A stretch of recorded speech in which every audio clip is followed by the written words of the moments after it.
வணக்கம் நண்பர்களே! எல்லாரும் எப்படி இருக்கீங்க? நானும் நல்லா இருக்கேன். இந்த பதிவுல செவ்வாய்க்கிழமை ஒரு ஸ்பெஷலான டே. மாதாந்திர சதுர்த்தியும், அதேபோல அன்னைக்கு கார்த்திகை நட்சத்திரமும் வந்தது. அது மட்டும் இல்ல, எப்பவுமே செவ்வாய்க்கிழமை அப்படின்னாலே ரொம்ப ஸ்பெஷல் முருகப்பெருமானுக்கு. எவ்ரி டியூஸ்டே நம்ம வீட்ல முருகப்பெருமானுக்கு அபிஷேக வழிபாடும் நடக்கும்.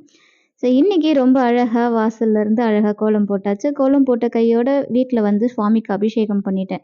இன்னைக்கு சதுர்த்தி பூஜை அப்படிங்கிறது நான் காலையிலேயே முடிச்சுட்டேன். ஏன்னா ஈவினிங் போல நம்ம வந்து கோவிலுக்கு போணும். அங்க போய் நான் அபிஷேக வழிபாடுகள் வந்து செய்வேன். ஸோ நம்ம ஊர்ல இருக்கிற விநாயகர் கோவிலுக்கு ஒவ்வொரு சதுர்த்திக்கும் அபிஷேகம் செஞ்சு வழிபாடு செய்யறது ஒரு வழக்கமா வச்சுட்டுருக்கேன். இப்போ ரீசென்ட் டேஸ்ல. தொடர்ந்து நம்ம சேனல பார்க்குறவங்களுக்கு தெரியும்.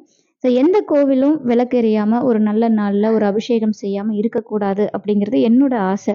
அதனால நான் இந்த விஷயத்த வந்து செஞ்சுட்ருக்கிறேன். ஸோ வீட்ல ரொம்ப அழகா பூஜையும் முடிச்சாச்சு. கோவிலுக்கு போயிட்டு அங்கேயும் விநாயகர் பெருமானுக்கு அபிஷேகம் முடிச்சு அலங்காரமும் பண்ணியாச்சு. என்னால முடிஞ்ச நைவேத்தியம் எடுத்துட்டு போய் அங்க ஒரு 10 குழந்தைங்களுக்கு அந்த நைவேத்தியம் குடுத்துட்டு வர்றது ரொம்ப ரொம்ப ஹாப்பியா ஃபீல் பண்றேன். புதுசா யாராவது நம்ம சேனல பார்க்குறீங்க அப்படின்னா, மறக்காம சப்ஸ்கிரைப் பண்ணிட்டு பாருங்க. நெக்ஸ்ட் விளாக்ல பார்க்கலாம். Thank you so much. Bye.